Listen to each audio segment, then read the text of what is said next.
Accomplishing certain things in life requires a boatload of luck, and a good example of this is winning the lottery.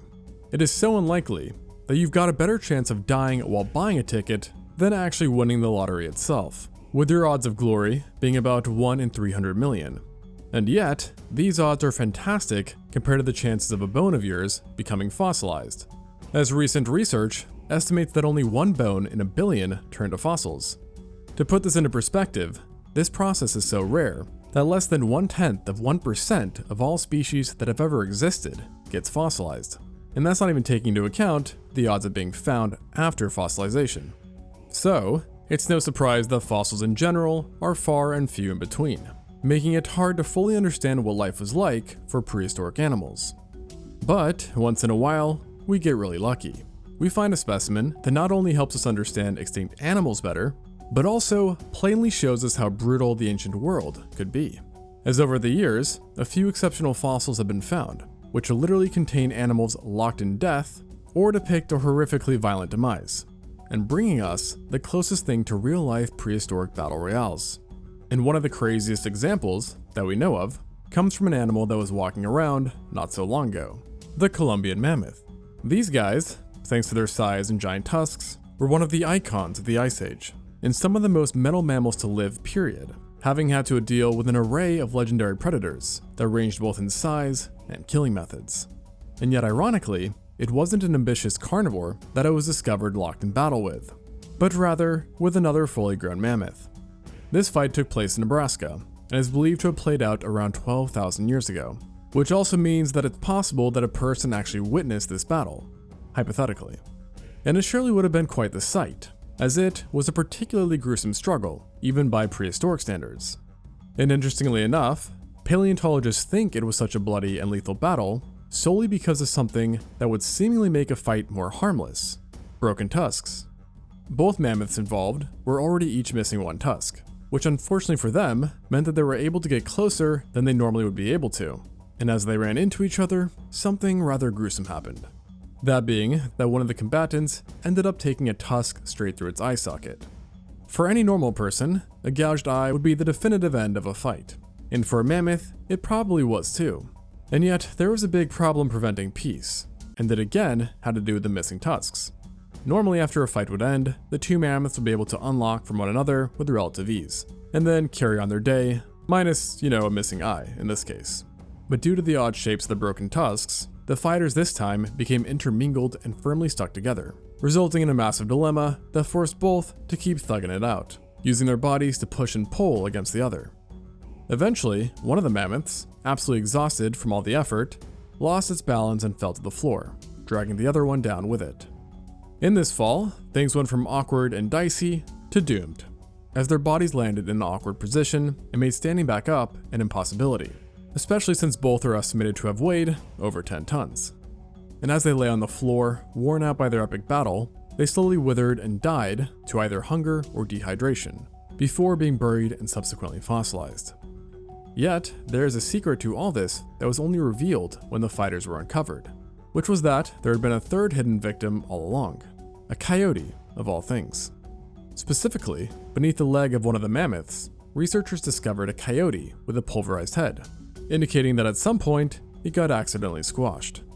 Now, why this coyote thought it was a good idea to get close to the mammoths is a mystery, but some speculate that it got caught in the crossfire whilst trying to scavenge upon whichever one died first, and thus leading to it becoming one of the unluckiest coyotes of all time.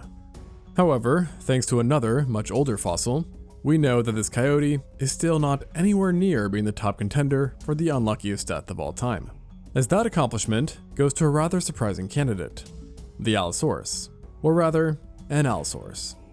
Opposed to finding two animals locked in duel, researchers in 1999 found a 147 million-year-old Allosaurus who had a very peculiar and nasty injury, that being that his pelvis looked like something had drilled a large hole straight through it. Which is bad enough, but what really sucked for this guy was that the location on the pelvis matched where you'd expect to find the crotch on an Allosaurus. And things did not get better for this unfortunate predator, because even though it survived the initial wound, a giant fist-sized abscess soon developed, and over the following weeks, it developed a raging infection that ultimately killed it. Not to mention that during this time, it had to walk around still, living in the pain of a penetrated festering crotch. So now the question is, what exactly caused this catastrophic wound? Well, it turns out that there's only one dinosaur from the time with a weapon which perfectly fits the fatal wound, and that is the Stegosaurus. As you know, each one of these came with a built-in thagomizer, in other words, the spiky thing at the end of their tail, which was composed of bone and had wickedly sharp points. And when you combine sharp points with speed and power, let's just say you get a lot of pain. With the current idea being that the unfortunate Allosaurus tried its luck at taking down a Stegosaurus, which clearly ended horribly, and represents perhaps the first documented case of call an ambulance, but not for me. And this wasn't the only Mesozoic fossil we know of that captures the essence of this meme, as a few million years later, during the early Cretaceous, it happened again, this time in prehistoric China, and it involved a dinosaur and a mammal, a matchup you wouldn't expect to see often, and not one you'd imagine the mammal winning. The underdog in question was the Rapenomamus, a kind of gobicondontid that superficially looked like a mix between an opossum and badger, and was similar in size too, making them actually one of the larger mammals you could find during the Mesozoic. And they were also one of the more feisty ones, as if you opened up their mouths, you'd be met with some pretty sharp and long teeth that were designed to pierce and shear flesh, indicating a healthy diet of meat.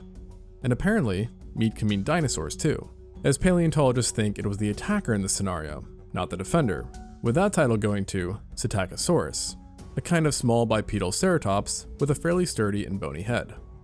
Researchers reckon the Rapenomamus had been in the midst of trying to dispatch this dinosaur, given that its claws were tightly gripping both the head and lower body of the Psittacosaurus, while its teeth were firmly sunk into the dinosaur's ribs, and done so with enough power that two of the ribs had broken loose from the rest, suggesting that this dinosaur wasn't too far from becoming dinner.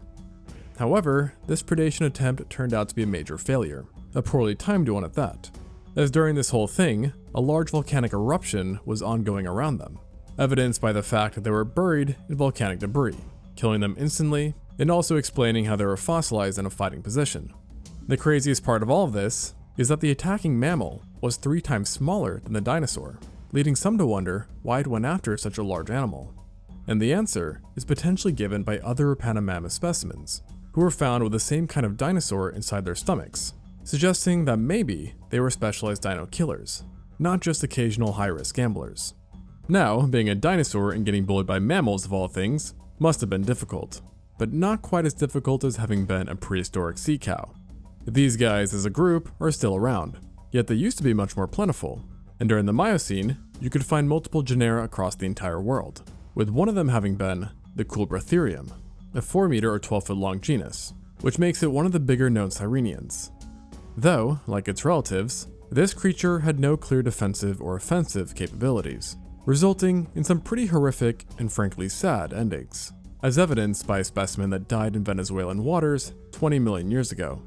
The individual was found with severe damage across its entire body that was so intense that it was deemed unusual even for a prehistoric animal, leading to more in-depth research which found that its wounds were composed of not one, but 2 distinct kinds of bite marks, one of which resembled having come from a crocodilian, and the other resembling a shark, which is actually still swimming today, the tiger shark.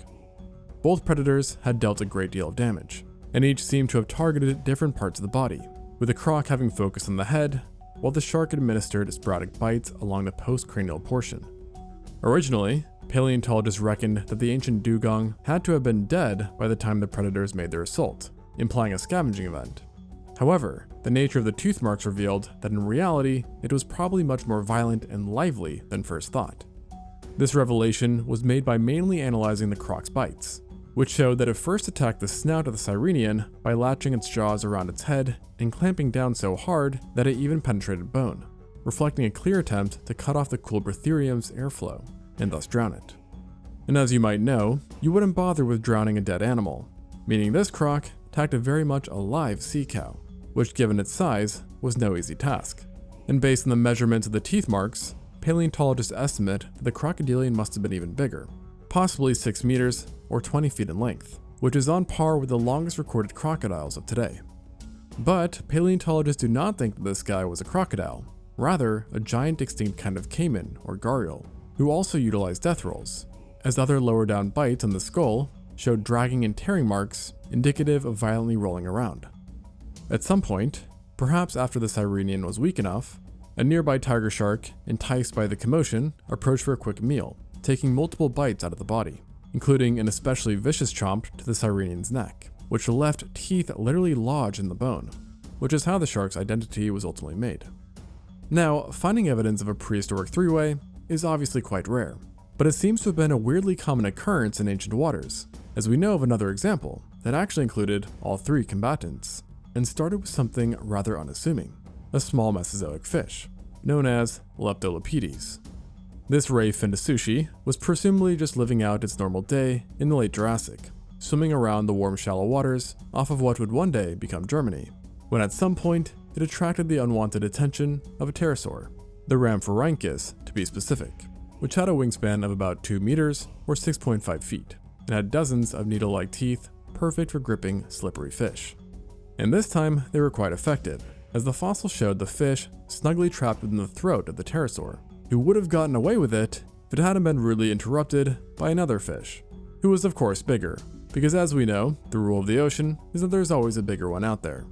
This new contender was an Aspitorhynchus, a small to medium-sized ray-finned fish that measured about 2.7 feet or 85 centimeters. So not huge, though it did seem to have one very large appetite, because it seemed to be trying to hunt the pterosaur itself, because as the pterosaur dipped down to snatch up the Leptolapetes, the larger fish tried to ambush it, but instead of successfully pulling it off, the fish misjudged its timing and speed, resulting in its large beak-like face ramming into the pterosaur's wing as it swam up to strike, resulting in it puncturing straight through the wing's membrane. This collision occurred so fast and forcefully that the teeth of the Aspitorhynchus actually became fused and entangled with the fibrous tissue found in the pterosaur's wing, creating an inescapable sticky and bloody biological mess. Locked in this helpless situation, and with a fish still down the pterosaur's throat, the two started to fight and thrash around, hoping to break free. And in the process, they managed to cause further carnage, as the pterosaur's already messed up wing became nauseatingly dislocated. And then, the two presumably began to sink under the surface. We can only assume that the pterosaur died first, drowning within minutes, but eventually so did the fish, trapped within the body of its own victim, where it remains stuck to this day. Such a vivid and gruesome fossil makes me quite happy to live in the present and not be a Jurassic pterosaur or fish. But somehow, this is not even the most bloody prehistoric fight we know of, as that award would likely go to one of the most famous fossil specimens of all time, the fighting dinosaurs. Over half a century old, this amazing fossil came out of the Jadok Formation in Mongolia, and depicts a Protoceratops and Velociraptor trapped in a bitter brawl, likely started by the Velociraptor's stomach. In the fossil, the Velociraptor has its left hand scratching the ceratopsid's skull, while its feet and sickle claws were positioned by the neck and abdomen of the Protoceratops. Not a great look for the ceratopsid. However, the Velociraptor wasn't doing a whole lot better, as its right arm was in the clutches of the Protoceratops' beak, and its body aligned underneath, indicating that it might have been power slammed onto the ground. As the two were thrashing upon the floor, researchers believe that with its one arm pinned, the raptor decided to utilize its legs and sickle claws to rip and destroy the Protoceratops' vital neck and abdominal region, causing all sorts of problems to say the least. But what happened after this is a bit blurry. The common theory is that this fight took place after a storm, and a nearby dune, destabilized by rain, ended up collapsing upon them mid-fight, thus killing the two and preserving them for millions of years. However, things got a bit interesting when researchers noticed that the Protoceratops had some other wounds that could not be explained by the Velociraptor and seemed lethal in their own right, including a broken pectoral girdle and a forelimb that had been torn off to the left, suggesting that maybe a dune had not been their downfall, and that instead, the two had managed to kill each other, leaving no victor, with the Protoceratops having bled out thanks to the kick strikes, while the Velociraptor was left trapped underneath the heavier Protoceratops. Then, at some point, the two were partially scavenged, explaining the extra damage, before they were then entombed in some later burial event. Regardless, it most likely is impossible for us to ever tell exactly how this fight ended, but the importance of it remains, as it was some of the first direct evidence we got which proved that dinosaurs could be predatorial and were not strict scavengers. And one, much more recent fossil that possibly further proves this, also does so with a dinosaur who used to be the face of the scavenging debate. the king himself, the Tyrannosaurus rex. Specifically, a specimen located in the Hell Creek Formation back in 2006 showed us one of the most iconic matchups of all time in real life, a T-Rex versus a Triceratops horridus, who were found entangled in a tomb of sandstone dated to 67 million years ago. And what's so amazing about this particular find was not only that they seemed to be fighting, but that both combatants are among the best preserved fossils for their respective species, with the T-Rex actually being the only known fully complete Tyrannosaurus, and even containing outlines of internal organs, its stomach content, and proteins. Meanwhile, the Triceratops, despite not being perfect, was still largely preserved, and so were its and the Tyrannosaurus's wounds. It's fair to say that both were pretty banged up, but surprisingly, it was the Tyrant Lizard King who took most of the damage, having had a cracked skull, broken fingers, and a mouth full of mostly broken teeth. The Triceratops, on the other hand, seemed to be suffering from some pretty ferocious bite marks, as the teeth from the Tyrannosaurus were found lodged in its spine. Having a couple of animals buried next to each other, one herbivore, one predator, and each bearing wounds, is a pretty clear indication of a battle. But there is one thing that perplexes researchers, and makes them wonder if this fossil was just a pure coincidence, and that's their sizes. You see, the Triceratops involved was a fully grown adult that would have weighed multiple tons, yet the T-Rex wasn't even mature, and is thought to have been in its adolescence, being many times smaller than the Triceratops. Therefore, it deciding to attack the Triceratops is rather dubious at best. This led to the notion that the two possibly just happened to be fossilized next to each other, each dying in their own separate way. But the nature of their wounds are just too coincidental to gloss over, and has led to some new hypotheses which still involve fighting. The first is that the Tyrannosaurus wasn't alone, and the attack on the Triceratops was an effort by multiple T-Rexes, as there is some partial evidence for cooperation in small groups among Tyrannosauruses. The second, and more accepted of the ideas, is that it wasn't actually the T-Rex that attacked, but rather the grumpy Triceratops who might have felt disturbed by its presence. Or maybe the T-Rex got a bit too close, not to mention that there could have been young around as well. We see similar behavior in elephants and rhinos today, and this would explain why a small T-Rex was found entangled in battle with a much larger herbivore. Now, what neither theory explains is how they both managed to die at the same time, with the only real guess being that some sort of landslide got them, or that they were suddenly immersed in water and drowned, which could explain why the T-Rex seems to be doing the classic death throw pose seen in certain dinosaurs. Seeing two of the most famous dinosaurs in action is pretty awesome, and quite unfair for other specimens to compete with. But we do know of one that still takes the cake when it comes to preservation, as it involves amber, more precisely, 100-million-year-old amber. Inside this golden ball, two worker ants remain frozen in a brawl, where one is sinking its pincers into the other's head. Not very nice. But because they are ants, it's not the most exciting find. But what is fascinating is that it's the oldest evidence we have for warring ants, as the two belligerents are actually different species, suggesting that for at least the last 100 million years, ants have been duking it out. And another Cretaceous dated amber piece, this time showing a termite and an ant worker within arm's reach of one another, has also led to the assumption that termites and ants might still be resolving a war older than the Cenozoic itself, and also indirectly making ants the original harbingers of death. And for some reason, it seems that during the late Cretaceous, amber seemed to be at war with life as well, as there is yet another third Cretaceous amber fossil from a Burmese mine that contains a juvenile spider attempting to make a meal out of a tiny parasitic wasp. Though, obviously, and sadly, it never quite got to it. Again, not the most crazy find, but it does have its own unique achievement, being the only fossil ever discovered which shows a spider attacking prey in its own web. Pretty nifty. And don't stress, if you want to battle with combatants much more terrifying, you don't even have to leave the Mesozoic, as the discovered Triassic specimen, dated to 210 million years ago, represents one of the oldest signs of predation, and it involves two crazy fighters, a Rawisuchian and a Phytosaur. Both animals were very Croc-like, and the Rawisuchian are actually ancestral to them, while the Phytosaur's uncanny similarities is actually a result of convergent evolution. Each one of them were usually the apex predators in their environment, with the Rawisuchians being adapted for terrestrial life, and the Phytosaurs adapted for a semi-aquatic one.